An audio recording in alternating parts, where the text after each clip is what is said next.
Good morning to everybody. I am S. Ravi. I must sincerely apologize for not being present in Bangalore due to some commitment. I must apologize to BW and the entire team because I had committed to attend this meeting. The being a jury chair, I was privy to all the entries and the quality of participation, and I must tell you I was very enthused to see the number of participations and the ideas that they have brought to the table. The selection process itself was very democratic and fair. I must congratulate all the winners and best of luck for those who did not make it. Regarding the industry, the fintech industry itself, the last decade has seen a growth in the fintech industry, and fintech is not restricted, but it's all over, right from banking, lending, insurance, pension, distribution of wealth, dispute resolution, and NBFCs, parabanking, and also neo banking. So, if you look at the whole area which the fintech is catering to is very wide, especially if you look at financial inclusion. They have reached the customers or consumers who were never even ever banked. So the depth of the in fintech industry is visible to one and all. The fintech industry, you look at banking, there they sit like new banks between the bank and the customer, and they provide services like credit monitoring, credit rating, assessing the portfolio, and various other functions which the bank outsource them. So this fintech has contributed in reducing NPAs, monitoring accounts, and ensuring that the credit quality is very high.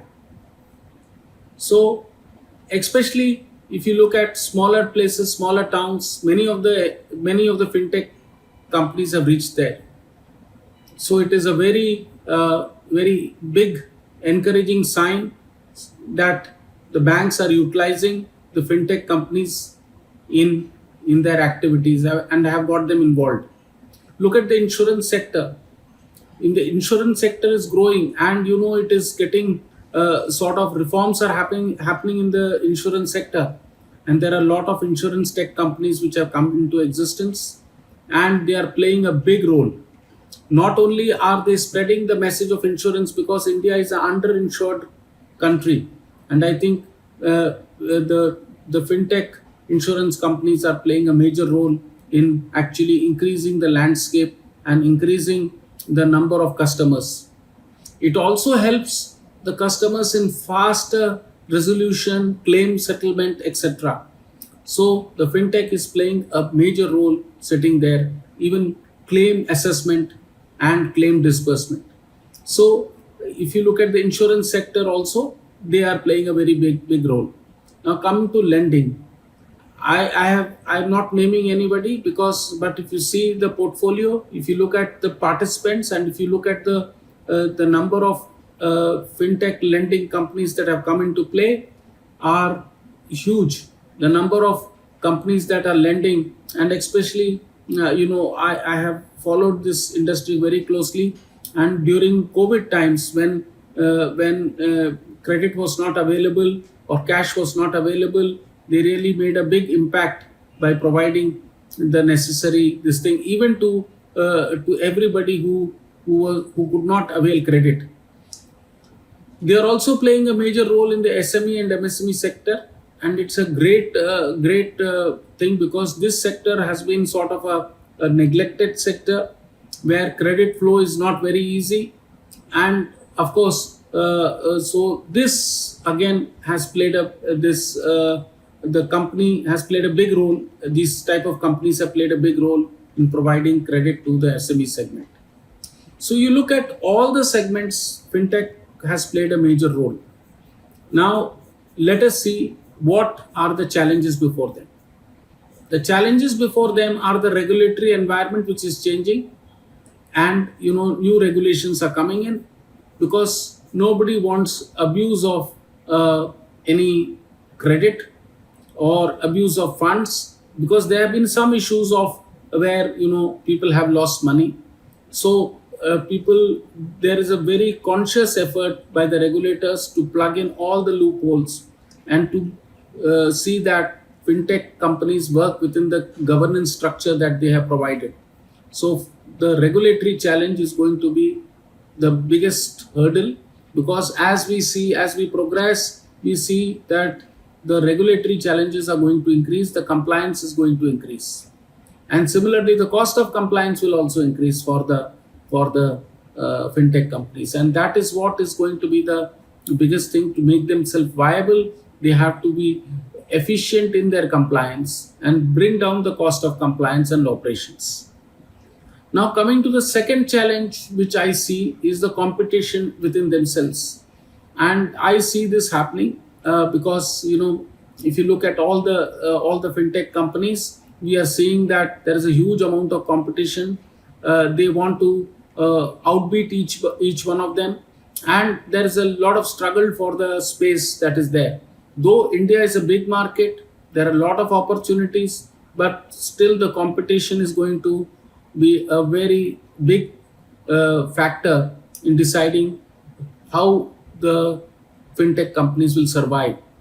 So they will have to look at evolving their business model time and again, so as to survive the competition, reduce cost, and ensure that the services that they provide, people are attracted with them. So there will be a continuous pressure on the fintech companies to evolve in terms of their business model. The other challenge is going to be also, which I feel, which I have seen, the attrition and people shifting very frequently. That is another challenge. Getting the right sort of employees, right, getting the right type of people to be associated is another challenge which I think the fintech companies are at this point facing, because what happens is, once a successful team is there, they move along with the whole team to another company, and that's a big challenge I think the fintech industry is going to face, and the promoters of the fintech companies are going to face. The another issue that needs to be very clearly seen and addressed is the capital, because the cash burn is very high, and there is a huge amount of capital that is required, because growth requires capital, and the fintech companies do not have many measures to accept to go to equity players, or to go to PE funds, or to get investors. So there is always a pressure to get capital at each and every stage, and that is what a good fintech company would, though they have a good idea, but they must plan their capital 2-3 years in advance, so that they can get over anything that they want.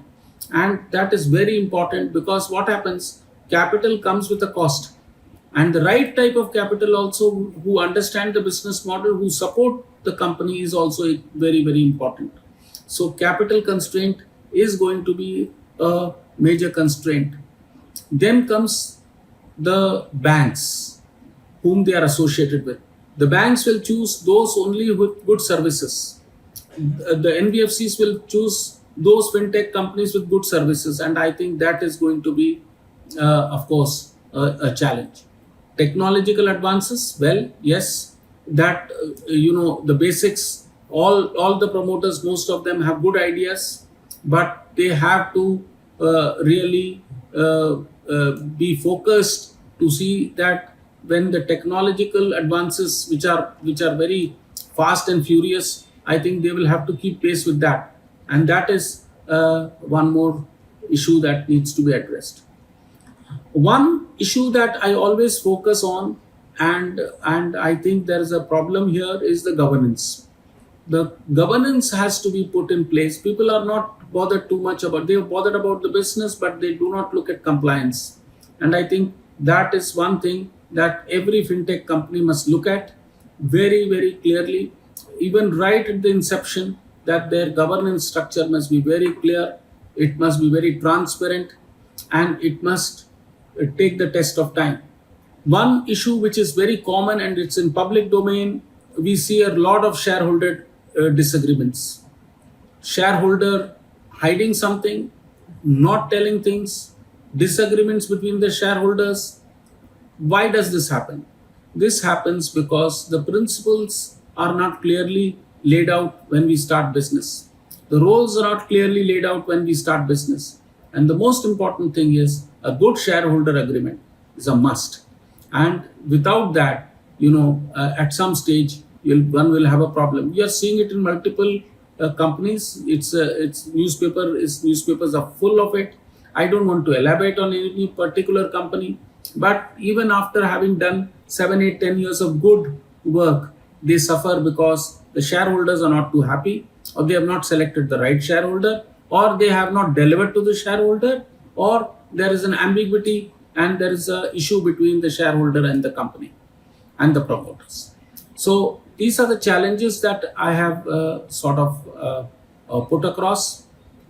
What is the future of fintech companies? Well, the good ones will survive. The people with good governance, where they get good capital and where there is a steady growth and they know the market, will survive.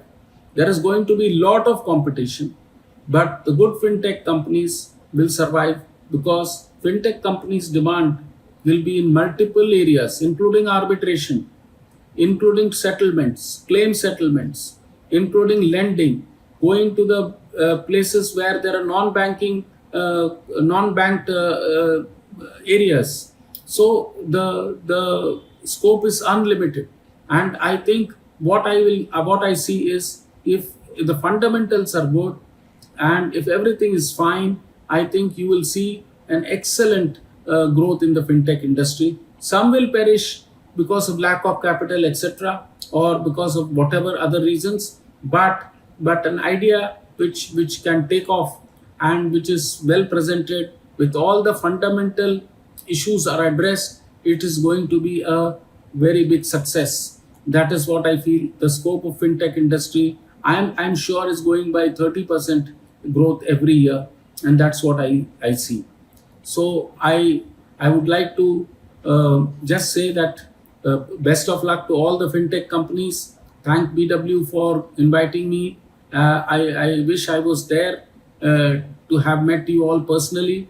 It's a privilege to be associated and be part of the fintech journey. Thank you so much.